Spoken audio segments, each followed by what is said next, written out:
we signed our class in December, but still a fun day to just kind of re-celebrate this amazing group of young people that are coming to Clemson, and a lot of them are already here. We signed 23 guys, as y'all know, in December, and 15 of them are mid-years. They're off to a great start.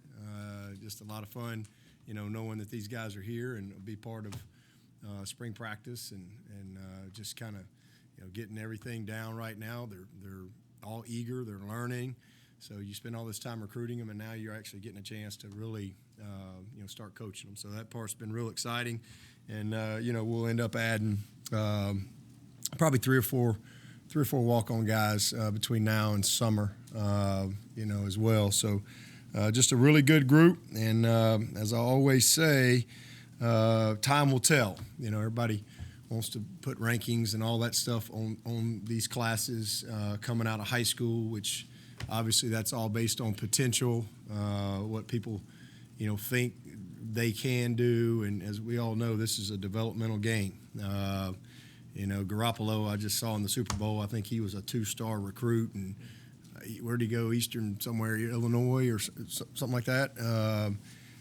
So it's a very subjective process, influenced by many factors, and so we try to just stay focused on the things that we look for, and sometimes it matches up with what everybody else thinks, and sometimes it doesn't. But I think at the end of the day, this is a really good class that I think over time will prove to be a special group. I think we all think they're a special group right now, but over time you have to prove that, and that's why I always say you should rank the classes 4 years later, because then it's truly about performance. It's about graduation. It's about development and all those things. And I don't know, I think The Athletic just did an article. I'm not sure if you wrote it or not, Grace. I have no idea who wrote it. It was Max.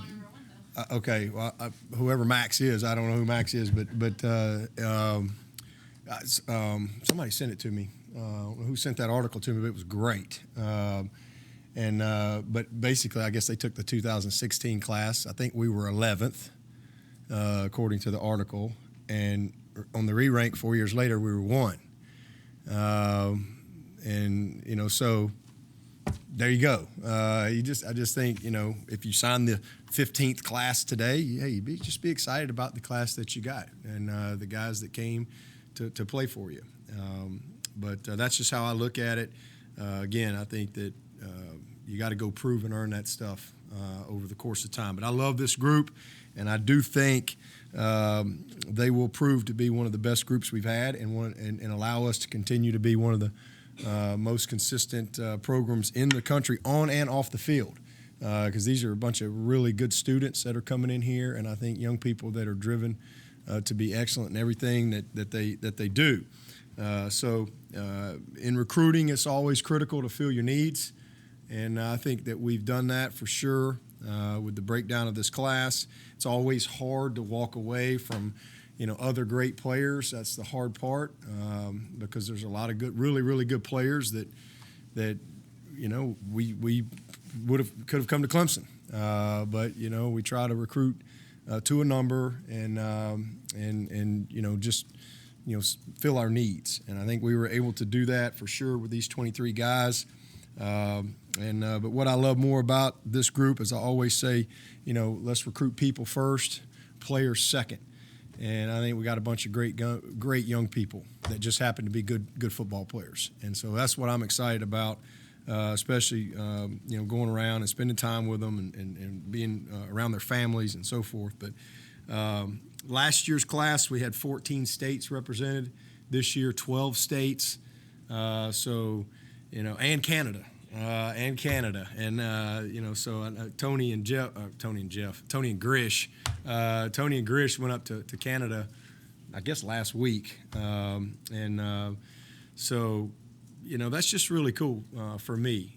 Again, going into my 18th season here at Clemson, and just where our brand is, and the fact that we can, go out to California and recruit great players, or go to Texas and get a great player, or go to Connecticut, or go to Canada, or wherever. I just think it's just really, really cool. But with the criteria that we have in place, with the fit that we're looking for, with the academic expectations and the value of education and all those things that we value and have in place here, we've as our brand has grown, it has allowed us to expand and really be very selective on who gets the opportunity to come here. And the kids that we are recruiting, they have the opportunity to be very selective too. So it's been a pretty good fit for us, these last couple of years. But, man, a great group.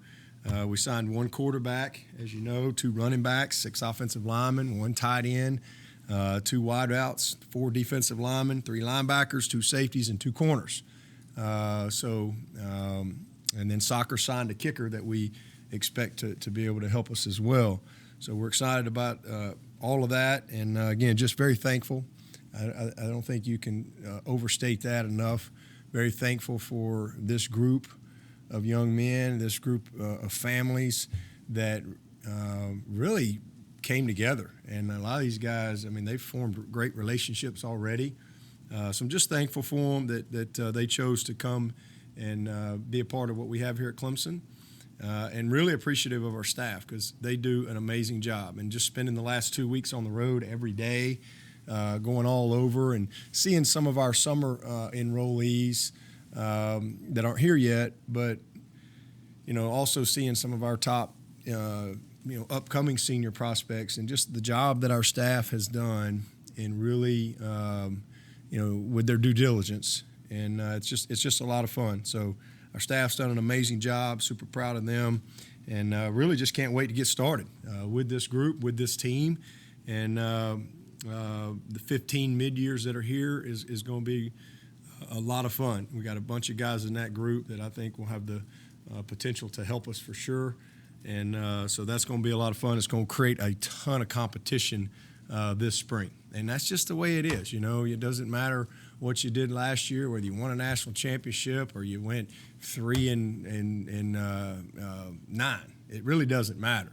You got to start over and you have to go and earn it all over again. And it's really that way at every level of football because you have a new team, you have new people, you have development, guys get better, and so forth.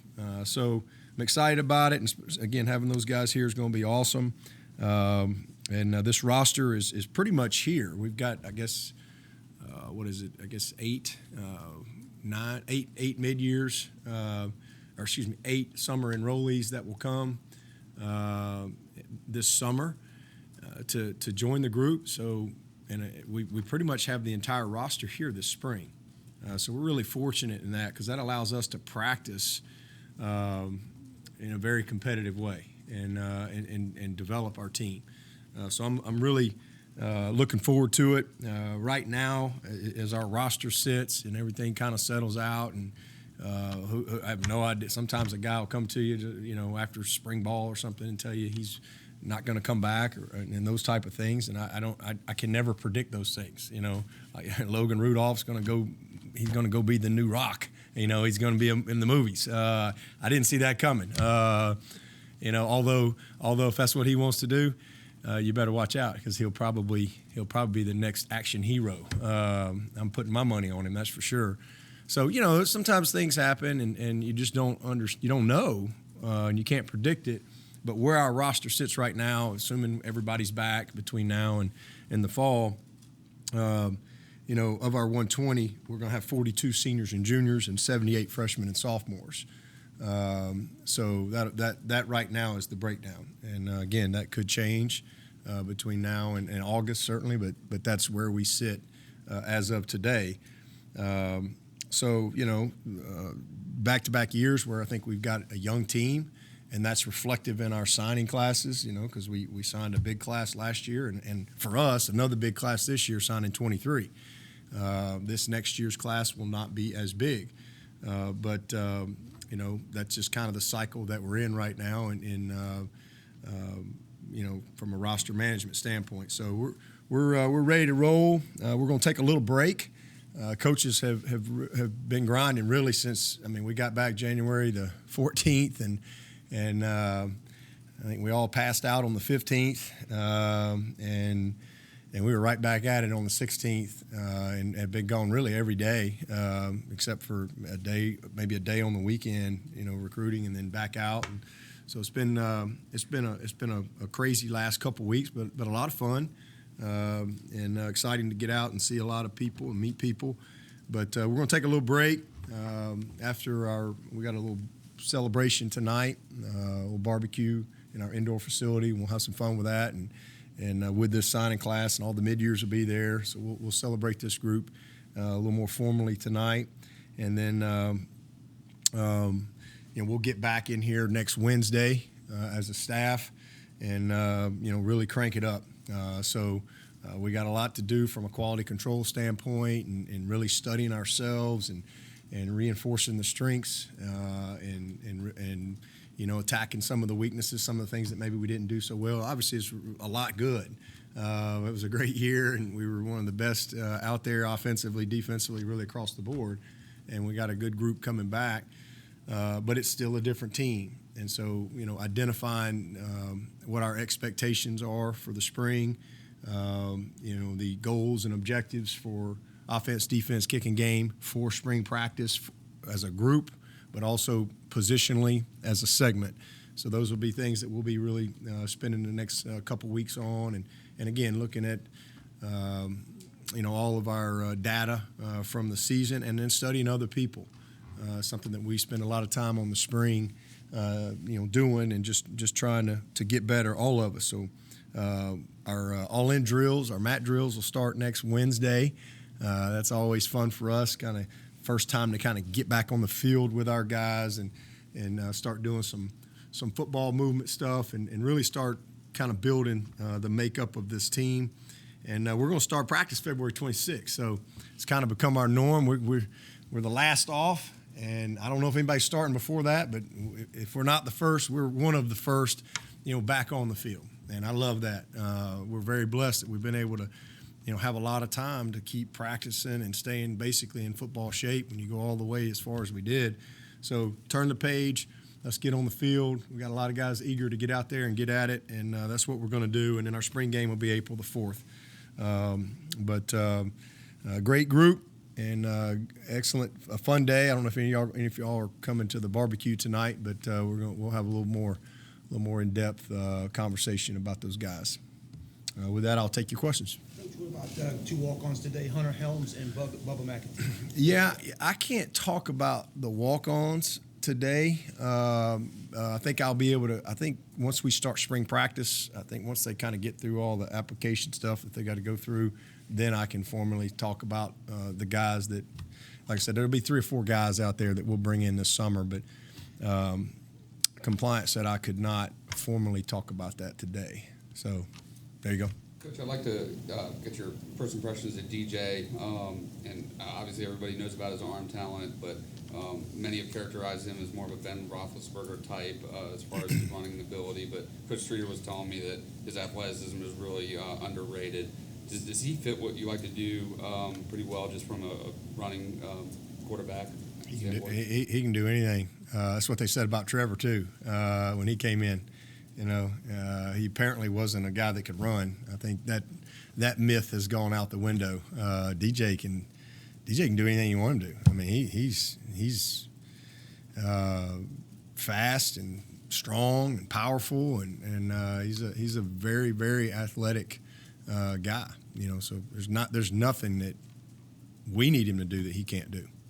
Yeah, but what does it mean to have Travis back? And was any part of you surprised that he decided to come back? Well, I mean, the answer is no. I was initially surprised a little bit because he really told me before the bowl game that he was really leaning to coming back.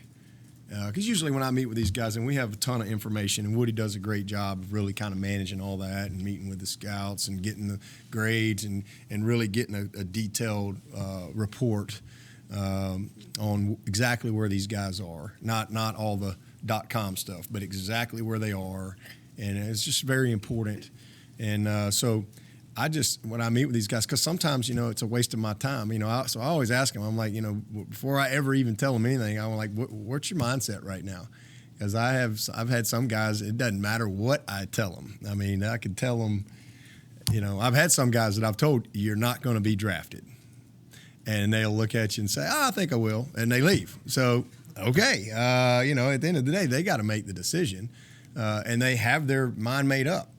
And, I mean, so there's really no sense in us sitting around, having a big in-depth conversation if they've got their mind made up. But I will say, well, here's kind of where it's going to be, and they'll say, well, I'm good with that.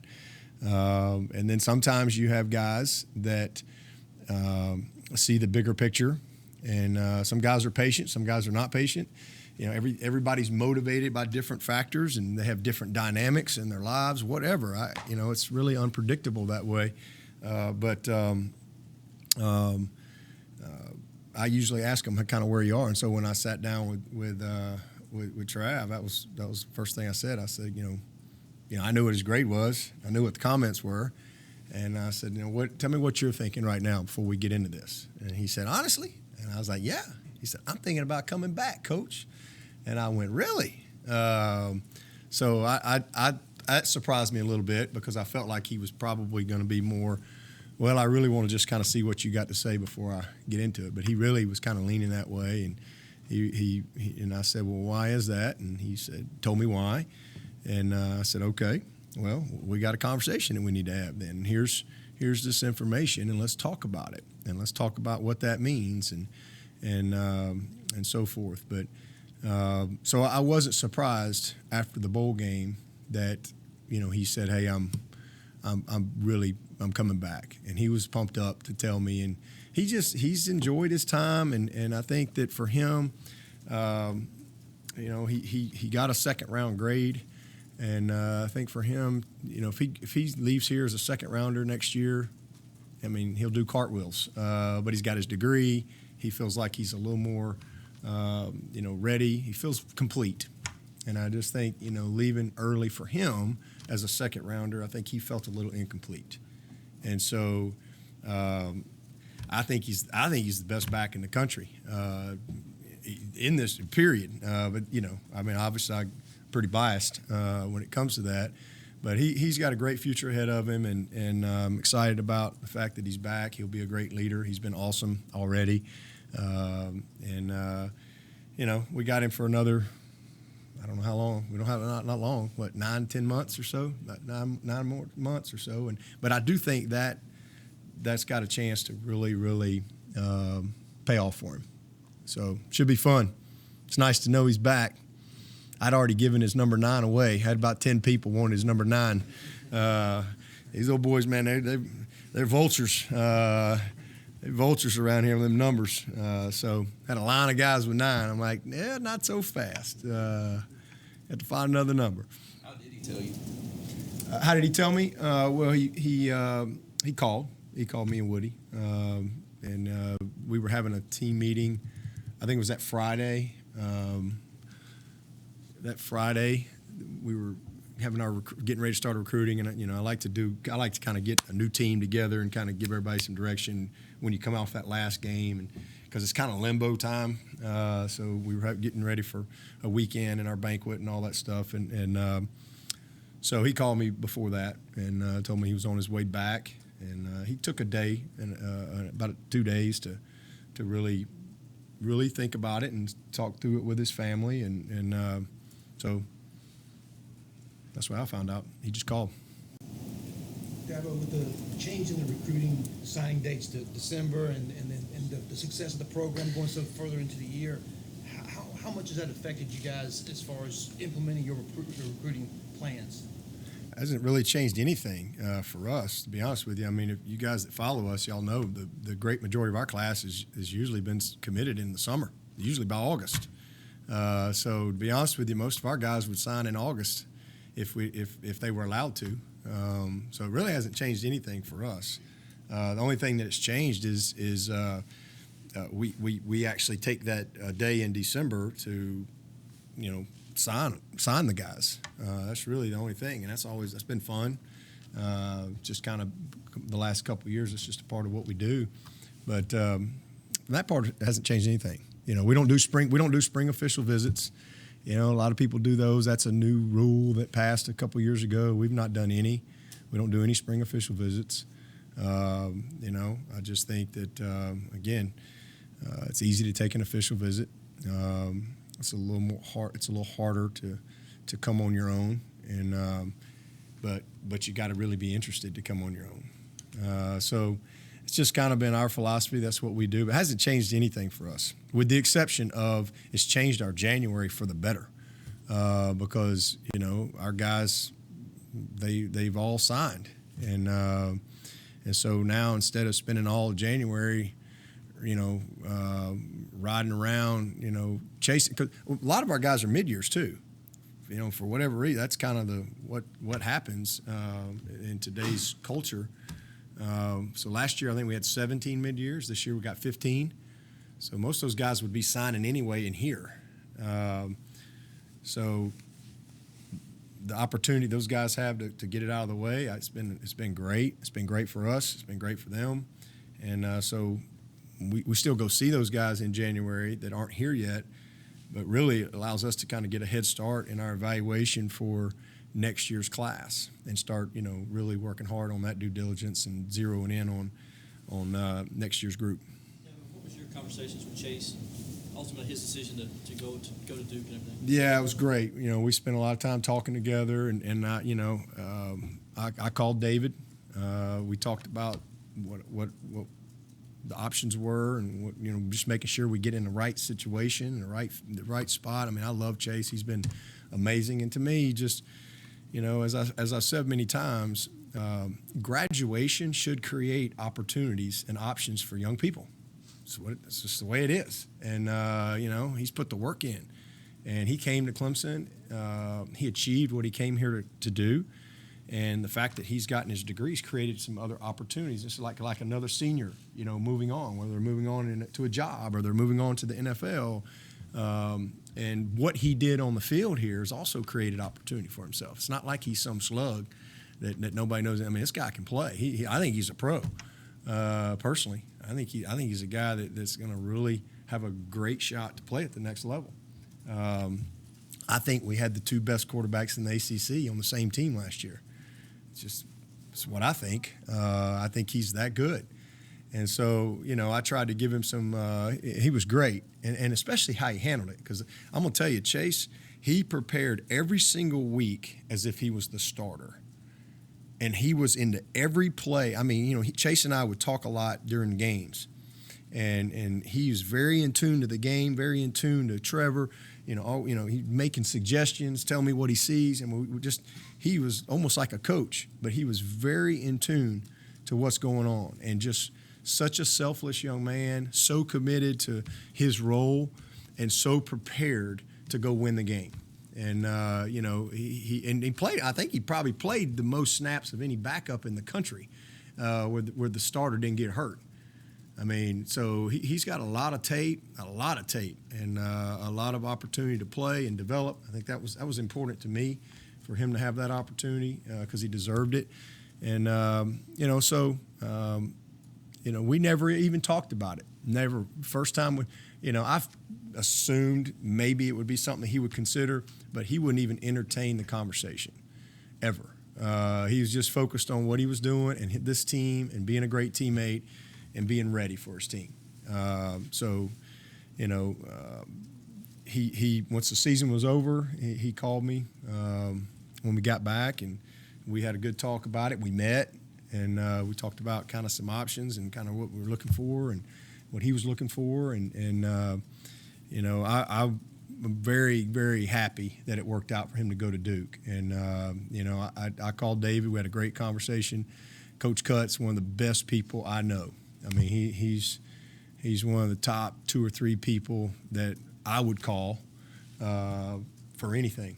And so just a ton of respect for him. And I think, and obviously he's got a great background with quarterbacks. And so I think it's a good fit. He's got a couple of high school teammates up there. So I think it's a great opportunity for Chase, and super excited for him. Devil, how have the guys handled the past month? Because a lot of them hadn't lost before. Yeah, You understand? Have they yeah. come back and handled things the right way and, Yeah.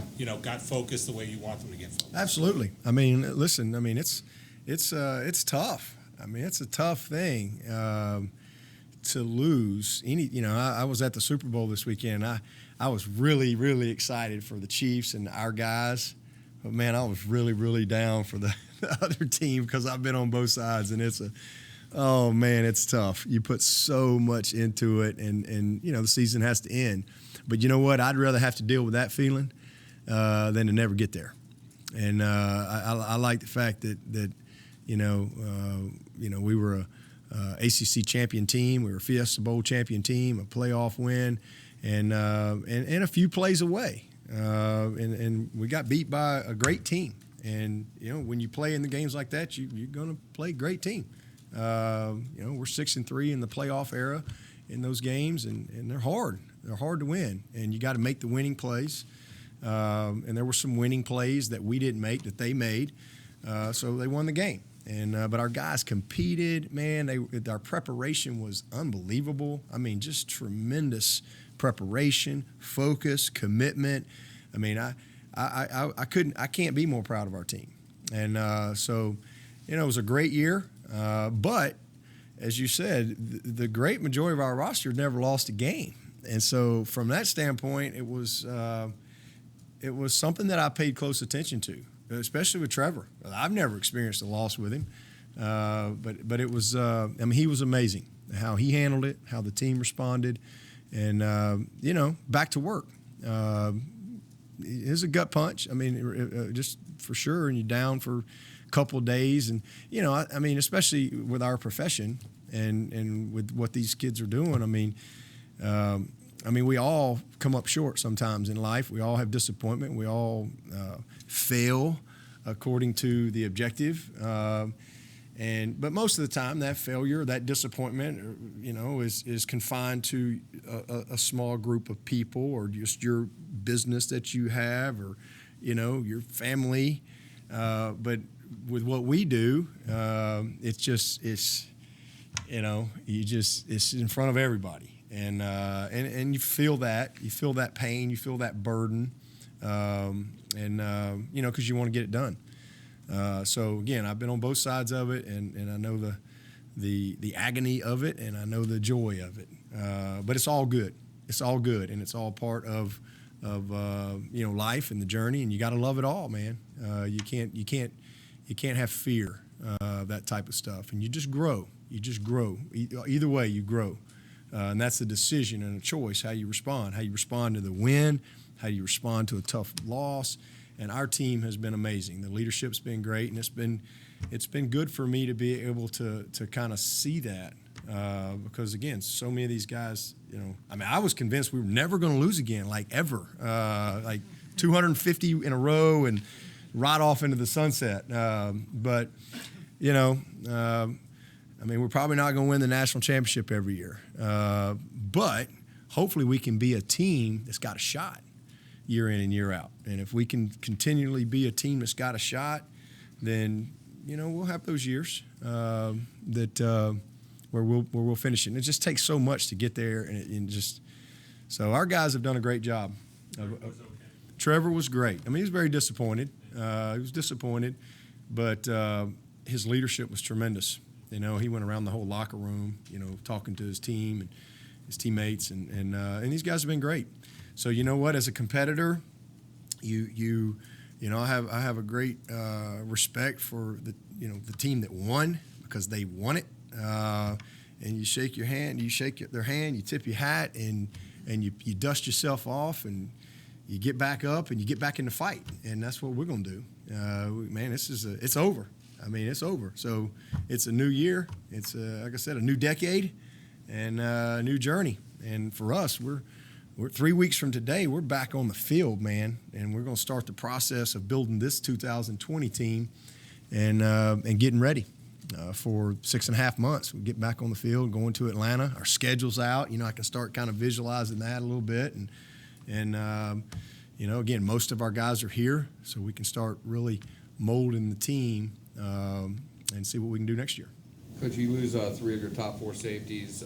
How much do you think Mickens and Venables will be able to come in and compete for that two deep with Zanders and Thornton and Charleston and Turner, those guys that you got coming back? Well, they're here, so they're going to have the opportunity this spring, so that helps them for sure. But let me tell you, we knocked it out of the park with these guys we got. Our roster is very good. Obviously, having Nolan back, and now you throw in Zanders and Charleston, and we redshirted Ray and Jalen Phillip. We hit on all those guys. All those guys can play, all of them. I mean, we're really, really fortunate with the group that we have, and now you throw in Mickens and T-Bone, man, you got a group right there. So we're going to be just fine. Same thing at corner. Coach, DeMarcus Bowman is named Mr. Football in Florida today. Can you tell us a little bit more? Oh, that happened today? Yes, happened today. Yeah, he's special. I mean, he's another version of Spiller. That's kind of what when I first put my eyes on him, and that's pretty high praise, And he's a long way from that, but as far as just high school tape and explosiveness and track speed, legit track speed, the ability to catch the football, every time he touches it, he literally can, go the distance, could return and those type of things. I mean, I think there's a lot of similarities between the two, coming out of high school. He's a little thicker, probably than CJ was, but he's got that type of explosiveness, and it's easy to see, coming out of the system that he's been playing in. Injury-wise, are there any guys that might miss the start of spring? Or well, Niles is a guy that's still nursing back his ankle, and so he's rehabbing through that. We'll know more once we get here through these next 3 weeks. But Booth we had to clean his knee up. He should be back. Might be a little limited early, but at some point he should be able to get back out there and do what he needs to do this spring. He really kind of battled through it all fall, but it was still good for him to get the experience that he got. So that'd probably be the main two. Then, as far as the guys like McClure, we know's out, and Maloney and Constantine, those guys might be able to do some individual type stuff, but nobody really knew. Nothing new that's come up other than whether or not Niles, where he's going to be with his rehab schedule. Blake Vincent, someone you hope could play this way. Yeah, and I think Blake. I don't know if he'll be cut loose for the spring, but I do think he'll be able to get a significant amount of work, football work, football movement type work. I don't know that he'll be cut loose to go scrimmage, but hopefully he'll be able to get back into the groove of football and just the footwork and some drills and things like that. Snapping, he's a guy that one of those guys that we've cross trained, so we're hopeful. what was some of the feedback Travis got as far as what he needs to improve on? Oh, I'm not going to get into all that. I mean, it's pretty nitpicky if you ask me. If I was in the draft this year, he'd been my guy if I needed a running back. I know there's other great running backs out there, but he's pretty special. But we'll talk about those things. We've talked about them, and then we'll go through spring, and we always do exit interviews April, May, and we'll talk about some specific things that they need to do, but not going to get into all the stuff that's reported because it's pretty detailed. But from a big picture standpoint, he just needs to continue to be consistent, just continue to be a complete player in every aspect of it. And I think he's done that. I mean, he just needs to just stay the course. When you look at the way that y'all have recruited the D-line over the past several years, what's been the biggest key, you think, to that? Well, evaluation. I mean, I think that's the big key. We've been on the right guys. And, really not just the last couple of years, really since I've been the head coach, I think. I mean, I just think our ability now to go, and, 10 years ago, we weren't going to go get Brian Brzee. 10 years ago, we weren't going to get Christian Wilkins, so we've had to really evaluate well. And, Grady Jarrett. We've had, and then development. Grady, Deshaun, Josh Watson, Miguel, Malachi, Shaq. We've had some Dodd. Dodd was a guy I don't even think anybody even knew who he was, and he was a great player. And Vic was a developmental guy. So, I think we had to really evaluate well. And occasionally we got the guy that everybody wanted, but not all the time. So evaluation and development has been our key. And then as we've had success, we've been able to get more of a finished product type of a guy. A Christian Wilkins, a Dexter Lawrence, Andre Branch. I go back to Andre. Andre was a 2-star recruit. So that's the biggest difference is just the guys. A lot of these guys coming in now. Now we took 2 developmental guys last year in Rook and ET. Really high potential guys, but they only played football their junior and senior in high school. They were soccer players and basketball players, but high potential. So, but definitely developmental. And some of these guys now that we're signing, they're just much further along when you watch them. And that's why everybody in the country is recruiting them. Is they're just kind of guys that can, like a Christian, like a Dexter, who can pretty much help you the day they show up. So that's the biggest difference. Our evaluation is still critical. Our development is still critical, but we're just, where we are brand-wise, we're just attracting more of a finished guy. Y'all are really off and running for 2021 already. How seamless has the transition been with Coach Bates taking over that role, and how much do you think Coach Streeter kind of enjoy not having as many responsibilities as far as that? Todd's been great. He's a natural, but listen, Jordan Sorrells, you got to start there. Jordan is, and now he's running our recruiting. He's the director of recruiting, and Jordan just does an amazing job, as does Ty Clements and Lindsay. That's kind of our group back there. They've done a great job, but the transition, of Streeter and Todd has been seamless. And Todd's just he's a perfect fit for that role. He's passionate about our program and the way we do things and identifying the right guys.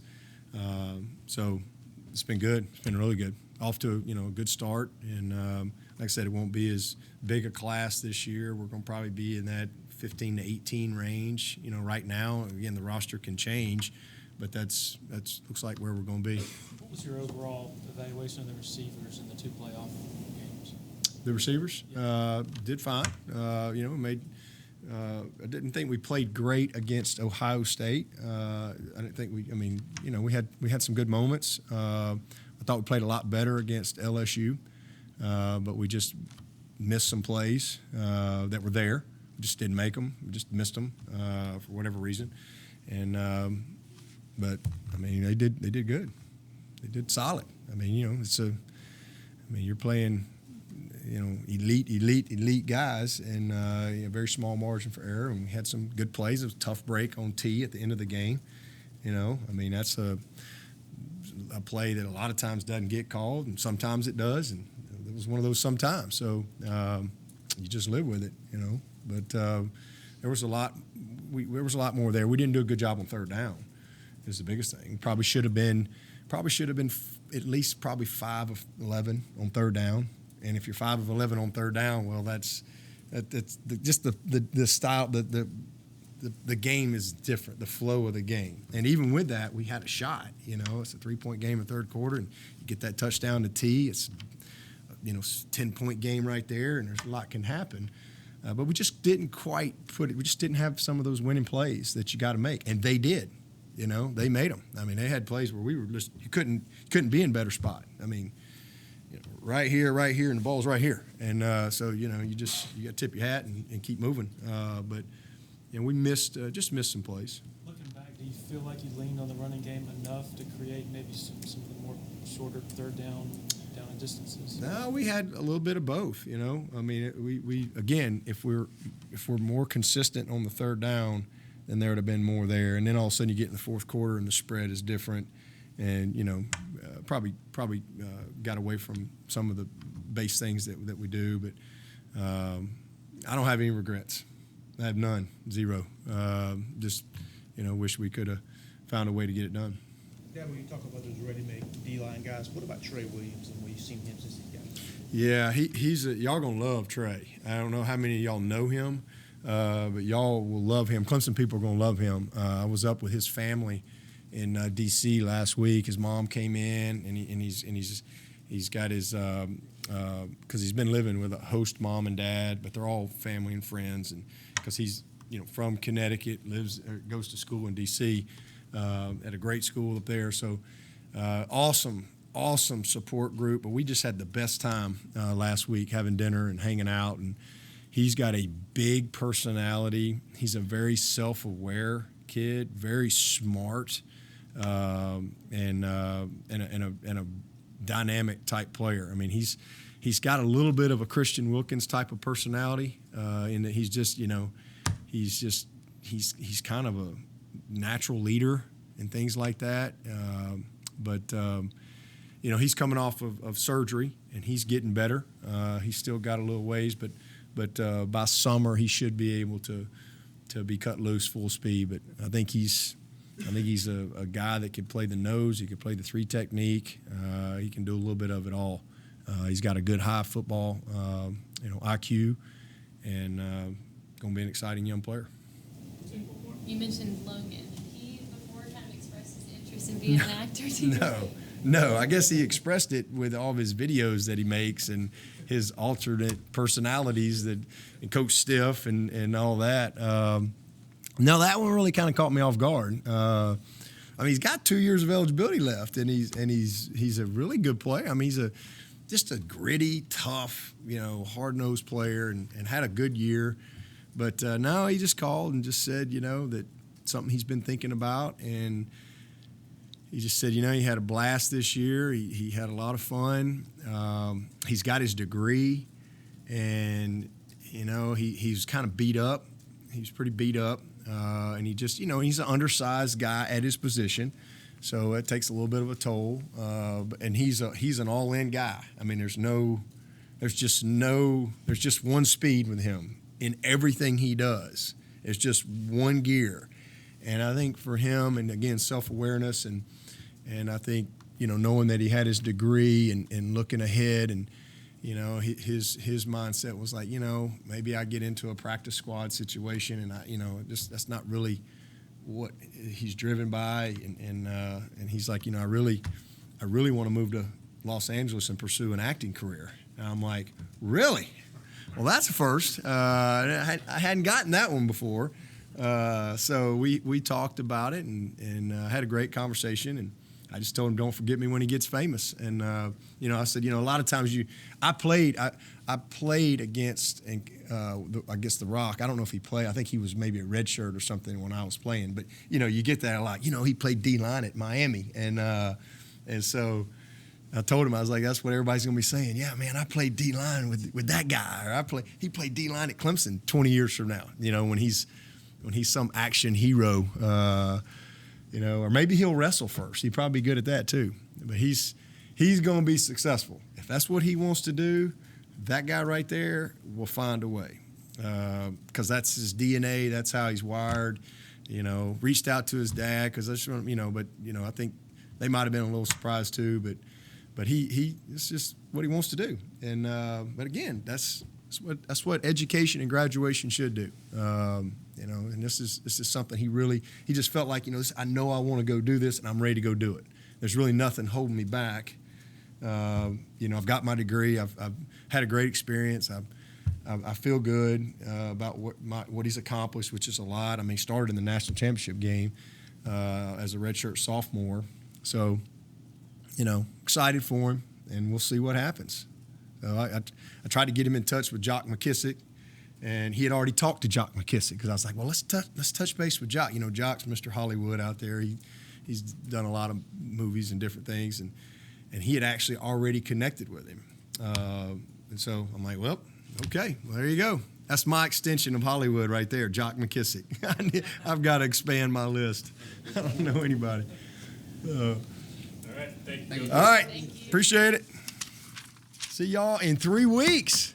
How about that? What are you gonna do without Brad Scott hanging around? Oh man, I'm gonna miss Brad. Yeah, I'm gonna miss Brad. He's the kind of point person for you guys with recruits. And Yeah, Kyle's going to move into that role. Kyle Richardson will be amazing. So that's our director of player development and freshman transitions, what we call that, and that's a huge role. But Kyle's a natural. I mean, he's just great. He gets it. He's dealt with, high school basically seniors, his whole life. So he's going to be awesome. You know the guy who played Ivan Drago went to Clemson. I know. Don't Isn't that crazy? Maybe Logan get in touch with him. Yeah, there you go. Movie career, I don't know. If that's a